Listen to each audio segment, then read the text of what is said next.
Hello guys, my name is Syed Mohammad Hasan. और इस lecture में मैं आप लोगों को सिखाऊंगा मेथड्स के बारे में और प्रोग्रामिंग लैंग्वेज में हम मेथड्स क्यों यूज़ करते हैं इसके बारे में मैं आप लोगों को बताऊंगा। सो द लर्निंग ऑब्जेक्टिव्स क्या हैं इस लेक्चर के। सबसे पहला तो ये है कि हम समझें कि मेथड्स क्यों ज़रूरी हैं, ठीक है, वो इम्पोर्टेंट क्यों हैं। इसके बाद किस तरीके से हम मेथड को डिफ़ाइन कर सकते हैं और कॉल कर सकते हैं, हम इसके बारे में पढ़ेंगे। पैरामीटर्स जो हैं वो मेथड में कैसे पास हो सकते हैं और पैरामीटर्स होते क्या हैं इसके बारे में पढ़ेंगे। किस तरीके से हम मेथड्स को ओवरलोड कर सकते हैं हम इसके बारे में पढ़ेंगे इस लेक्चर में। और किस तरीके से मेथड से कोई वैल्यू रिटर्न होती है इसके बारे में हम पढ़ेंगे, ठीक है। तो सबसे पहले जो सवाल आता है वो ये कि why do we need methods, हमें मेथड्स क्यों रिक्वायर हैं, ठीक है। सो एल्गोरिथम्स, तो सबसे पहले आप रिकॉल करें कि प्रीवियस लेक्चर से जो कि मैंने आपको पढ़ाया था कि एल्गोरिथम क्या होता है। एल्गोरिथम जो है वो स्टेप बाय स्टेप इंस्ट्रक्शन होते हैं कोई भी काम परफॉर्म करने के लिए। तो यहाँ पे मैंने आपको एग्जांपल दी हुई है to build a Lego house, किस तरीके से हम इसका एल्गोरिथम बना सकते हैं। Pick foundation piece, lay 2 rows of bricks for walls, add windows and surrounding bricks, add 2 rows of bricks above windows and then build roof. So this is a algorithm for building a Lego house, ठीक है। अब इसको मैं code कैसे कर सकता हूँ, मैं इसको इस तरीके से कोड कर सकता हूँ। ये कोड क्या काम करेगा, ये इंस्ट्रक्शंस प्रिंट कर देगा लीगो हाउस को बिल्ड करने का। अब यहाँ पे प्रॉब्लम तब आएगी जब मैं चाहता हूँ कि मैं कोई 2 स्टोरी हाउस बनाऊँ बाय यूजिंग लीगो। तो मसला ये है कि हमारे पास जो है रीयूजेबल पार्ट्स मौजूद नहीं है, सही है। तो our house building plan don't have reusable parts. तो अब जब मैं इसका कोड करूँगा जावा में, तो यहाँ पे आप देख सकते हैं कि मैं 3 लाइन्स ऑफ स्टेटमेंट को 2 जगह पे यूज़ कर रहा हूँ जो कि एज इट इज़ हैं, सेम है, ठीक है। तो इससे क्या होगा, इससे रिडंडेंसी क्रिएट हो जाएगी हमारे प्रोग्राम में। रिडंडेंसी से क्या मुराद है कि एक ही चीज़ को मैं 2 जगह पे यूज़ कर रहा हूँ। तो अब मुझे क्या करना पड़ेगा, मुझे अगर यहाँ पे मैं कोई चेंजेस करूँगा इस सेक्शन में तो मुझे यहाँ पे भी वो चेंजेस करनी पड़ेंगी क्योंकि दोनों सेम काम है, सही है। और अगर फ़र्ज़ करें मैं एक और तीसरा फ्लोर बना रहा हूँ, 3 स्टोरी हाउस बना रहा हूँ लीगो से, तो मुझे उस तीसरे फ्लोर पे भी, इस तीसरी स्टोरी पे भी काम करना पड़ेगा, उसको उधर भी कोड अपडेट करना पड़ेगा। तो इससे क्या हो जाएगा, रिडंडेंसी क्रिएट हो जाएगी जिससे एरर्स के चांसेस बढ़ जाएंगे हमारे प्रोग्राम में। तो इसी काम से बचने के लिए, इस एरर से बचने के लिए हम यूज़ करते हैं method. Now what is method and how can we define method. A method is a named group of statements. Method जो है वो किसको नाम दिया गया है, ग्रुप ऑफ स्टेटमेंट्स को नाम दिया गया है, जो कि क्या करता है, कैप्चर करता है किसी भी प्रोग्राम के स्ट्रक्चर को, ठीक है। और रिडंडेंसी को एलिमिनेट करता है, कैसे, by using the code, by reusing the code. ये क्या करता है, एलिमिनेट करता है रिडंडेंसी। और ये क्या है, इसको मैं एक प्रोसीजरल डिकम्पोजिशन भी कह सकता हूँ। कैसे कि प्रॉब्लम को डिवाइड कर देता है इनटू अ मेथड्स। जैसे कि यहाँ पे एक क्लास है, क्लास मैंने एक बनाई है किसी भी एक स्पेसिफिक प्रॉब्लम को सॉल्व करने के लिए, तो मैंने इस क्लास को 3 मेथड्स में डिवाइड कर दिया टू सॉल्व दैट प्रॉब्लम। तो इससे क्या काम हो जाएगा, इससे काम मेरा आसान हो जाएगा, इससे काम मेरा मुश्किल नहीं होगा, इससे काम आसान हो जाएगा क्योंकि मैंने क्या किया, मैंने एक प्रॉब्लम को डिवाइड कर दिया इनटू अ मेथड। और उन मेथड्स में क्या है, ऐसे कोड मौजूद है जो कि रीयूज हो रहा है, जिससे रिडंडेंसी क्या हो रही है, एलिमिनेट हो रही है, और मेरे प्रोग्राम को एक स्ट्रक्चर भी मिल रहा है, ठीक है।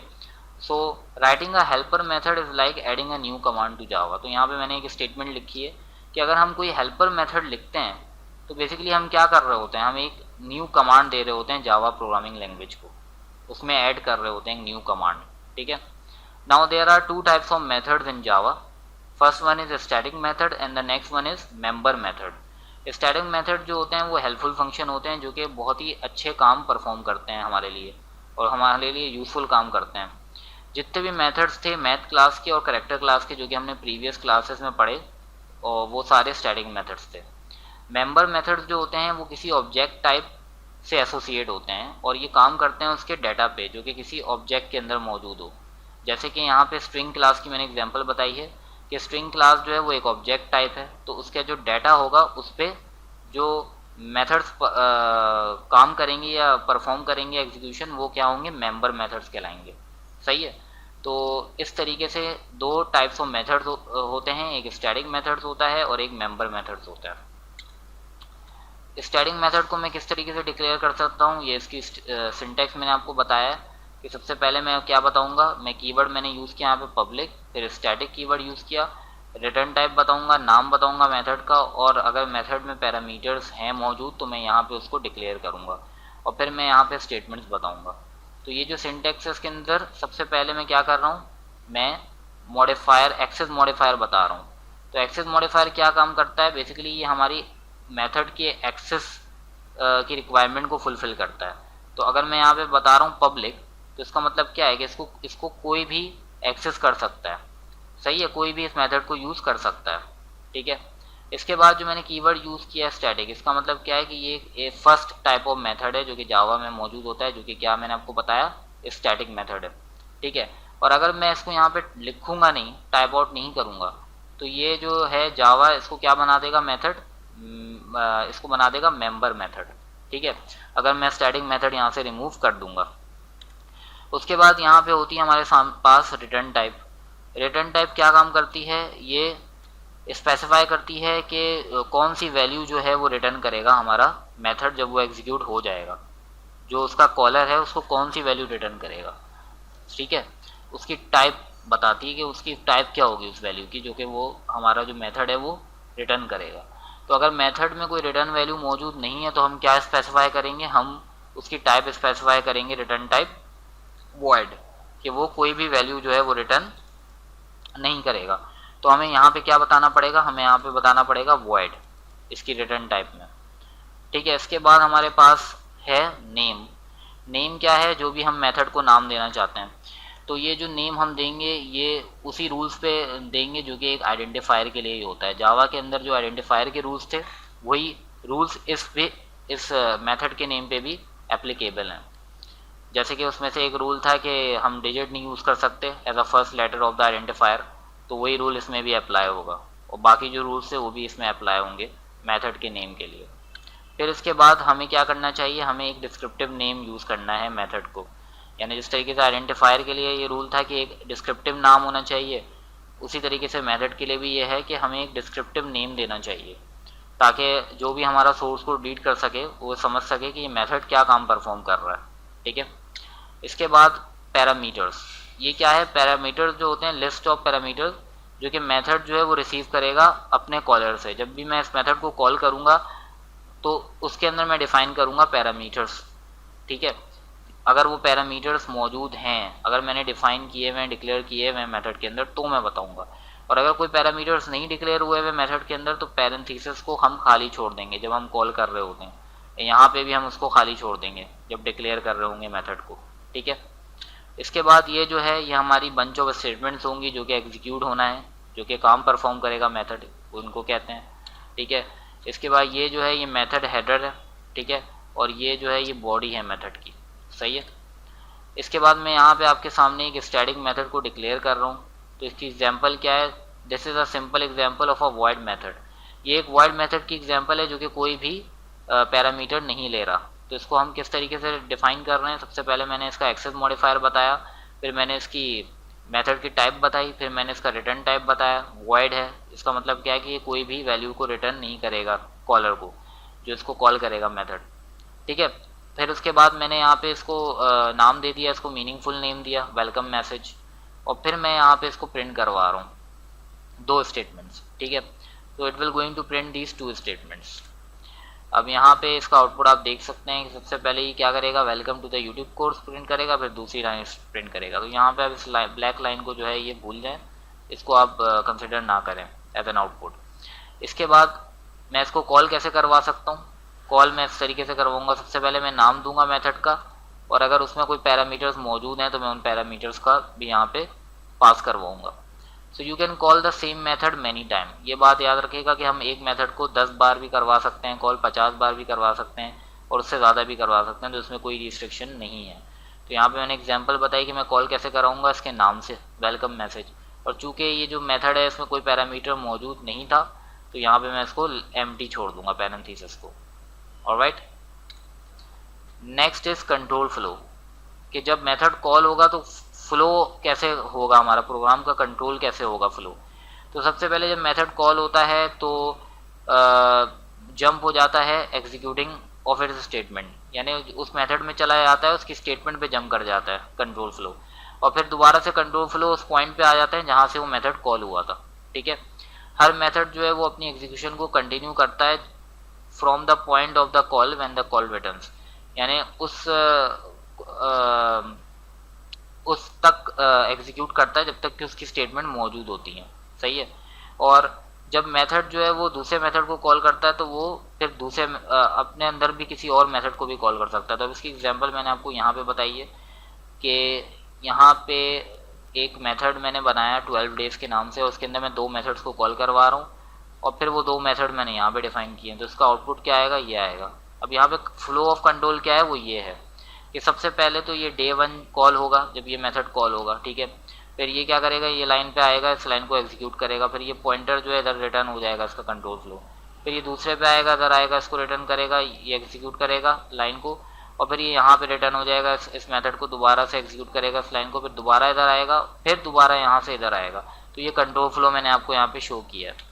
ठीक है, मेथड्स को हम कब यूज़ कर सकते हैं, जब हमारे स्टेटमेंट जो है वो एक दूसरे से स्ट्रक्चरली रिलेटेड हों या फिर स्टेटमेंट्स रिपीट हो रही हों, तो हम जो है स्टैटिक मेथड को यूज़ कर सकते हैं। और ऑर्डर ऑफ मेथड जो है जावा के अंदर किसी भी क्लास के अंदर इंपॉर्टेंस नहीं रखता, हम किसी भी ऑर्डर में अपने मेथड्स को प्लेस कर सकते हैं, लेकिन हम जो भी ऑर्डर लें वो एक सेंसिबल ऑर्डर होना चाहिए मेथड्स की प्लेसमेंट का।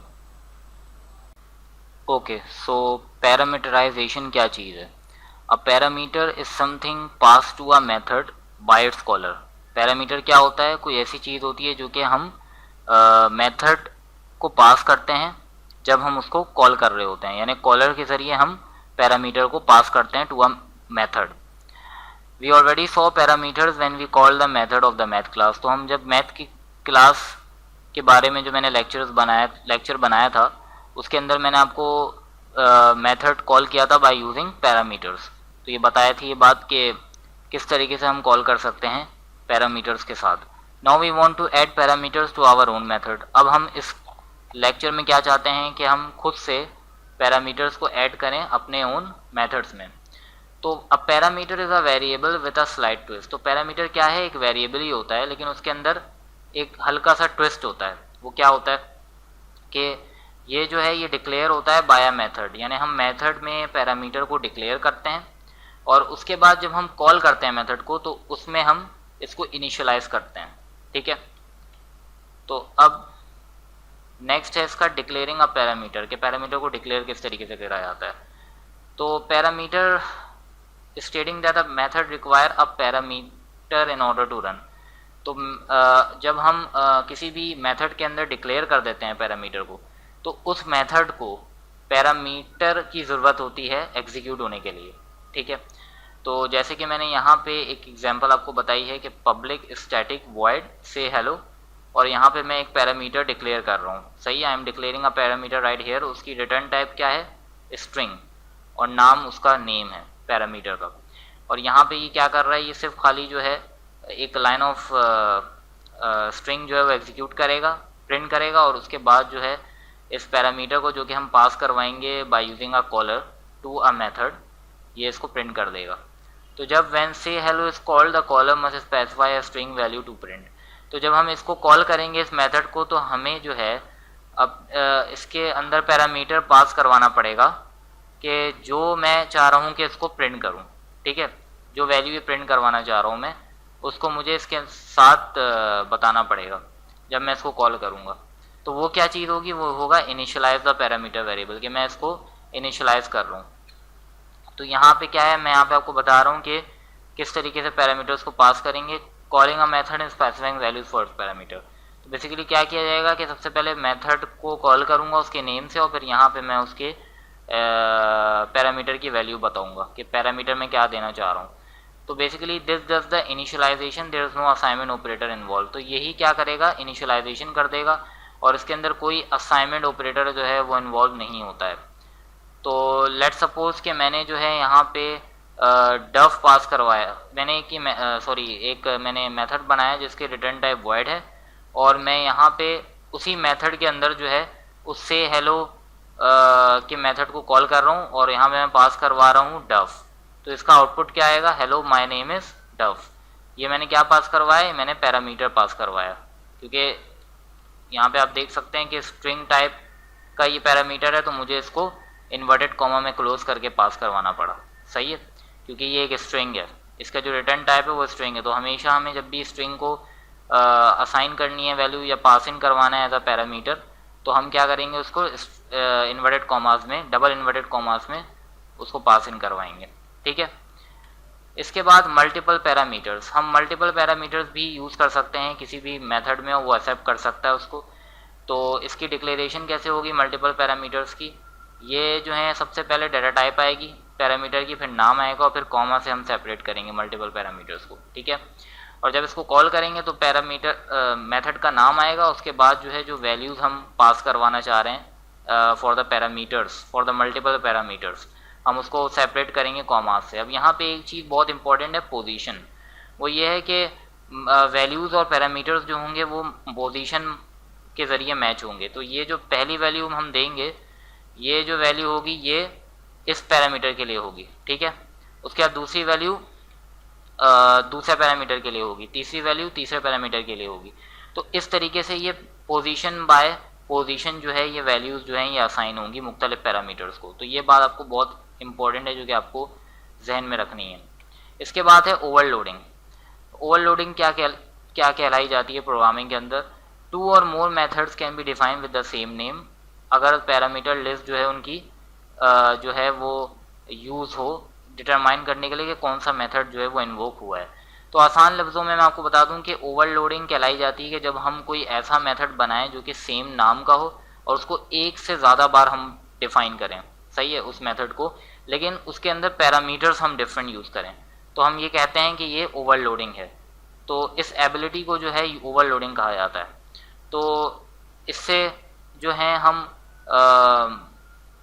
इसमें क्या है कि नंबर ऑफ आर्ग्यूमेंट्स और जो टाइप ऑफ आर्ग्यूमेंट हैं वो बताते हैं कि कौन सा मेथड इन्वोक हो रहा है। तो बेसिकली नाम तो सेम है, तो अगर मैं नाम से कॉल करूंगा तो मुझे कैसे पता चलेगा कि कौन सा मेथड इन्वोक हुआ है। तो इससे जो डिफ्रेंशिएशन होती है, जो मुख्तलिफ जो डिफरेंस होता है हर मेथड में, वो उसके पैरामीटर्स के ज़रिए या आर्ग्यूमेंट के ज़रिए होता है। ठीक है, तो इसको कहते हैं ओवरलोडिंग। अब यहाँ पे मैंने आपको एक एग्जांपल बताई है इसकी ओवरलोडिंग की, कि यहाँ पे मैं एक मेथड बना रहा हूँ और उसका नाम मैंने दिया प्रिंट एवरेज, शॉर्ट फॉर्म मैंने एवरेज AVE यूज़ किया है एवरेज के लिए।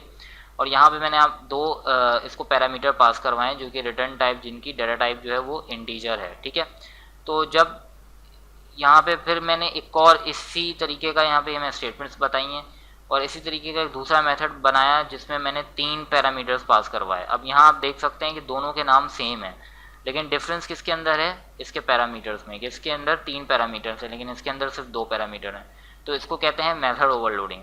और यहाँ पे आप देख सकते हैं कि एक और सेम रिटर्न टाइप भी सेम है, स्टैटिक है, पब्लिक एक्सेस मॉडिफायर है, लेकिन क्या है कि इसके अंदर पैरामीटर्स डिफरेंट है।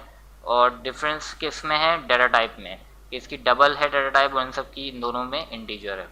तो इस तरीके से हम मुख्तलिफ मेथड्स को यूज़ कर सकते हैं, ओवरलोड कर सकते हैं by the difference of their parameters, यानी उनके पैरामीटर्स को अगर हम चेंज कर दें। ठीक है, तो इसको कहते हैं overloading. Now what is mean by scope. Scope का क्या मतलब है, the part of a program where a variable exist. Scope basically कहलाया जाता है कि उस हिस्से में प्रोग्राम के जहाँ पे आपका वेरिएबल मौजूद हो, जहाँ पे आप वेरिएबल की वैल्यू को और वेरिएबल को एक्सेस कर सकें, उसको स्कोप कहते हैं। तो इसका मतलब क्या है कि from its declaration to the end of the enclosing braces, कि जहाँ पे ये वेरिएबल डिक्लेयर हो रहा है और and of the enclosing braces के इनक्लोजिंग ब्रेसेस के जहाँ पे ये ब्रेसेस के अंदर इनक्लोज हुआ हुआ है वहाँ तक इसका स्कोप होगा। फॉर सपोज मैंने यहाँ पे आपको एग्जांपल पूरी दिखाई है। यहाँ पे आप देख सकते हैं कि मैंने मेथड बनाया है और उस मेथड के अंदर ये मैंने एक इंटीजर वेरिएबल डिफाइन किया है। तो अब इस इंटीजर वेरिएबल का स्कोप क्या होगा, इस ब्रेसेस का जो एंडिंग ब्रेसेस है वो यहाँ पे है, तो इसका स्कोप क्या होगा, ये पूरा स्कोप होगा, एक्स स्कोप। यानी यहाँ तक मैं इस ब्रैकेट के अंदर मैं इस वेरिएबल को एक्सेस कर सकता हूँ, x = 3। अब यहाँ मैंने एक और ब्लॉक ऑफ स्टेटमेंट बताई और यहाँ पे एक अंदर एक और मैंने वेरिएबल बनाया i, जिसकी वैल्यू 5 रखी।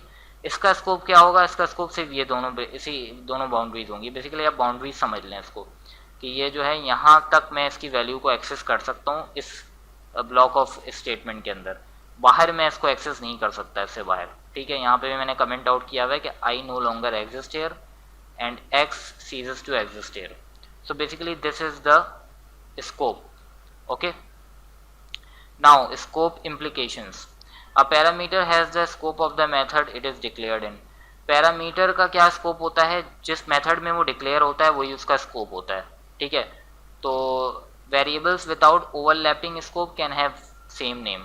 ऐसे वेरिएबल्स जो कि ओवरलैपिंग स्कोप के बगैर हों उनके सेम नेम हो सकते हैं।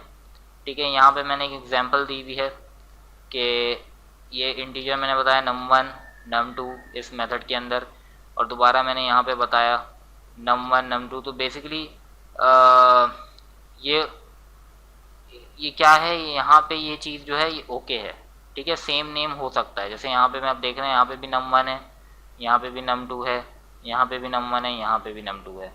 और यहाँ पे यानी क्या बताया कि variable can't be declare twice in the same scope और use out of its scope. एक वेरिएबल जो है वो ट्वाइस नहीं हम डिफाइन कर सकते उसी के ही अपने स्कोप में। वो कैसे, कि यहाँ पे मैंने आप एक को एग्जांपल दी हुई है कि यहाँ पे मैंने पैरामीटर बताया num1 और num2 और इसी के स्कोप में मैं दोबारा इसको असाइन कर रहा हूँ वैल्यू और डिक्लेयर कर रहा हूँ, तो ऐसा मैं नहीं कर सकता। तो ये ओवरलैपिंग स्कोप का एरर आ जाएगा इसके अंदर, क्योंकि ये इसी के स्कोप के अंदर है ना। यहाँ ये जो ब्रेसेस मौजूद हैं ये इन दोनों का स्कोप है, इन दोनों पैरामीटर्स का। तो इसके अंदर जो है मैं इसको दोबारा से डिक्लेयर नहीं कर सकता। इसके बाहर मैं कर सकता हूँ इसके स्कोप के, लेकिन इसके अंदर नहीं कर सकता।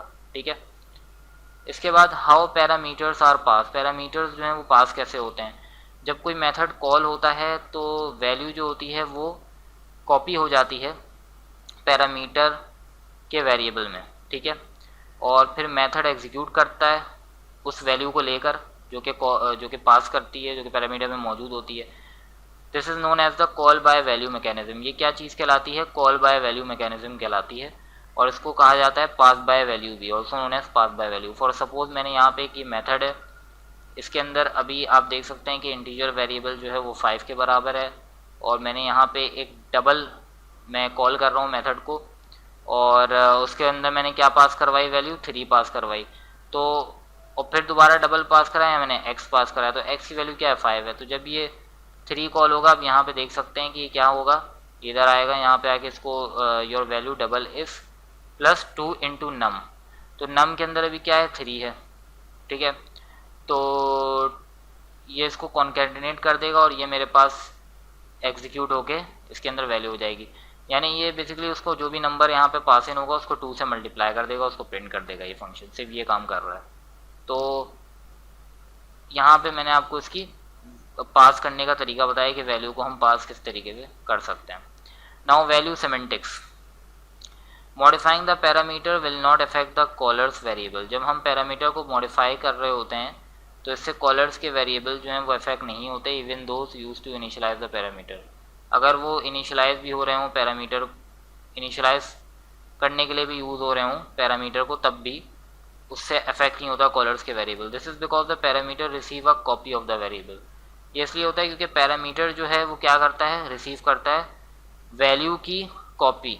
ठीक है, तो फॉर सपोज मैंने यहाँ पे आपको एक एग्जांपल बताई हुई है कि पब्लिक स्टैटिक वॉइड प्रोसेस, ये मैंने मेथड बनाया, इसके अंदर मैंने एक वेरिएबल बताया और फिर यहाँ पे मैं इस मेथड को कॉल कर रहा हूँ इस x वैल्यू के साथ। तो जब मैं इसको कॉल करूँगा तो ये इसको पैरामीटर को इंडेक्स पास करेगा और यहाँ पे 2 इंटू एक्स, एक्स अभी क्या है 16, तो 16 इंटू 2 32, तो यहाँ पे सबसे पहले 32 प्रिंट करेगा। उसके बाद दोबारा इधर आएगा और दोबारा यहाँ पे आने के बाद इस लाइन को प्रिंट करेगा। तो इस लाइन में क्या प्रिंट होगा, 16। वो इसलिए क्योंकि इसकी वैल्यू मॉडिफाई नहीं होगी। ठीक है, इसकी वैल्यू जो है वो वही रहेगी जो कि एज इट इज़ है। तो यहाँ पे यही मैंने आपको बात बताने की कोशिश की है कि यहाँ पे तो इसकी वैल्यू जो है वो अपडेट हो गई इस वेरिएबल इस मेथड के अंदर, लेकिन इसने इसकी ओरिजिनल वैल्यू को यहाँ पे अपडेट नहीं किया। तो जब भी हम पैरामीटर को मॉडिफाई करेंगे तो उससे कॉलर के वेरिएबल को अफेक्ट नहीं होगा। जो कॉलर का वेरिएबल है वो वैसे ही रहेगा जैसे वो था, उसकी वैल्यू 16 ही रहेगी। ठीक है, now Java basics method return values, method किस तरीके के वैल्यूज रिटर्न करता है। Defining methods that return a value as before the method definition consist of the method header and the method body. जैसे कि पहले मेथड की डेफिनेशन में सबसे पहले क्या आता है, मेथड हेडर होता है, उसके अंदर उसकी बॉडी होती है मेथड की। तो but the type of the value being return replaces void, लेकिन इस बार अब चूंकि ये कोई वैल्यू रिटर्न करेगा तो हम वॉइड को नहीं यूज़ करेंगे इसके अंदर। अब यहाँ पे जैसे मैंने एग्जांपल बताई है, यहाँ पे इसकी रिटर्न टाइप डबल है तो मैंने यहाँ पे डबल यूज़ किया है, ठीक है। इसका मतलब ये है कि जो ये वैल्यू रिटर्न करेगा वो डबल डाटा टाइप की होगी, ठीक है। यहाँ पे आप देख सकते हैं पैरामीटर भी मैं डबल पास करवा रहा हूँ, फिर ये कुछ कैलकुलेशन करेगा और कैलकुलेशन करने के बाद यहाँ पे मैंने रिटर्न यूज़ किया है कीवर्ड। अब ये रिटर्न क्या काम करता है, ये रिटर्न जो है ये मुझे इस वैल्यू को कंप्यूट करके इस डबल डाटा टाइप की वैल्यू को कंप्यूट करके मुझे रिटर्न करेगा ये वैल्यू, ठीक है। तो जो वैल्यू रिटर्न करेगा वो डबल टाइप की होगी, इसलिए मैंने यहाँ पे भी डबल इसको डिक्लेयर कर दिया। तो इस तरीके से हम जो है ऐसे मेथड को डिफाइन कर सकते हैं जो कि कोई वैल्यू रिटर्न करें। Now the body of the method definition must contain return expression. तो ऐसे मेथड जो कि कोई वैल्यू रिटर्न करते हैं उनमें रिटर्न एक्सप्रेशन ज़रूर होनी चाहिए और इसको रिटर्न स्टेटमेंट कहा जाता है। The expression must produce a value of the type specified in the heading, जो कि जैसे कि यहाँ पे मैंने यहाँ पे डबल स्पेसिफाई की है हेडिंग के अंदर, तो ये जो वैल्यू है ये भी डबल डाटा टाइप की होनी चाहिए, जैसे कि आप देख सकते हैं ये है, वरना फिर एरर आ जाएगा, ठीक है। और the body can contain multiple return statement but a single return statement often makes for better code. एक बॉडी के अंदर मल्टीपल रिटर्न स्टेटमेंट भी मौजूद हो सकती हैं, लेकिन ज़्यादा अच्छा तरीका ये है कि आप एक ही स्टेटमेंट रिटर्न यूज़ करें। The first return statement executed completes the execution of the method and control return to the caller immediately. जब रिटर्न स्टेटमेंट एग्जीक्यूट होगी तो एग्जीक्यूशन जो है मेथड की वो कंप्लीट हो जाएगी और फिर जो है कंट्रोल दोबारा से कॉलर तक पहुंच जाएगा फ़ौरन से, इमीडिएटली फ़ौरन कंट्रोल जो है वो प्रोग्राम का कॉलर तक पहुंच जाएगा। यहाँ पे मैंने और एग्जांपल आपको बताई है रिटर्न की। ये क्या करेगा, return the volume of a sphere with radius r. ये वॉल्यूम ऑफ स्फीयर कंप्यूट करेगा रेडियस आर के साथ और फिर रिटर्न कर देगा। ये देख सकते हैं आप, public static double sphere volume double R. ये क्या कर रहा है, यहाँ पे ये वॉल्यूम कंप्यूट कर रहा है 4.0 divide by 3.0 into math dot pi. यहाँ पे मैंने क्या किया है, मैथ क्लास यूज़ की है और उसका मैंने पाई कांस्टेंट को मैंने यूज़ किया है, ठीक है। उसके अंदर पाई कांस्टेंट जो है वो डिफाइन हुआ हुआ है, तो वो यूज़ किया मैंने। फिर इसके बाद मैथ डॉट पावर मैंने मेथड यूज़ किया और यहाँ पे मैंने फिर आर डिफाइन किया और कॉमा 3 के मुझे आर पे 3 टाइम्स पावर चाहिए, जो यहाँ पे रेडियस मुझे मिलेगा उस पर 3 टाइम्स पावर चाहिए 3, ठीक है, मैथ डॉट पावर आर। और इसके बाद ये वॉल्यूम जो है ये रिटर्न कर देगा। तो इससे जो है हमारे पास जो है वॉल्यूम ऑफ स्फीयर जो है रेडियस आर के साथ वो आ जाएगा। ये क्या करेगा, return a double value rounded to 2 decimal places. ये डबल वैल्यू रिटर्न करेगा जो कि 2 डेसिमल प्लेसेस तक राउंडेड हो जाएगी। तो ये बेसिकली आपके सामने मैंने कुछ एग्जांपल्स जो हैं वो प्रेजेंट की हैं, इसको आप ज़रूर रीड आउट करेगा और इसको प्रैक्टिस करेगा। अच्छा, अब इसमें यहाँ पे हम कुछ इसको शॉर्ट कर सकते हैं इन एग्जांपल्स को, अगर हम पूरी एक्सप्रेशंस को रिटर्न करें, ठीक है। अब यहाँ पे आप देख सकते हैं, यहाँ पे मैं ये यहाँ पे एक्सप्रेशन बता रहा हूँ पूरी, लेकिन रिटर्न में फिर इसके वेरिएबल को कर रहा हूँ इसमें असाइन करके। तो यहाँ पे मैं क्या कर सकता हूँ कि एज इट इज़ पूरी एक्सप्रेशन को मैं रिटर्न कर दूँ, तो इससे क्या हो जाएगा, कोड जो है वो शॉर्ट हो जाएगा। यहाँ पे भी आप देख सकते हैं कि मैंने एज इट इज़ एक्सप्रेशन को रिटर्न किया, सही है। तो हमने इस लेक्चर में क्या किया, स्टैटिक मेथड के बारे में पढ़ा और जितने भी मेथड जो हैं वो प्रिंट करते हैं data to the screen work correctly if the out object is globally available. तो system dot out object use in desktop computer is global, ठीक है। Unfortunately the out object is not global but is rather a member of our logic class in which we are operating. For our method to access the out object, the methods cannot be static. So simply remove the static keyword from the method header if you need to access the out object. So guys, that's about it for this lecture. I hope you like this lecture, and if you have any problem then please leave a comment or you can contact me from the email which I have provided you in the description of the video. And please show your support guys and like my videos and share these videos, and most importantly is please subscribe to my channel so that I can continue to develop more informational videos for you guys, and thank you very much for watching.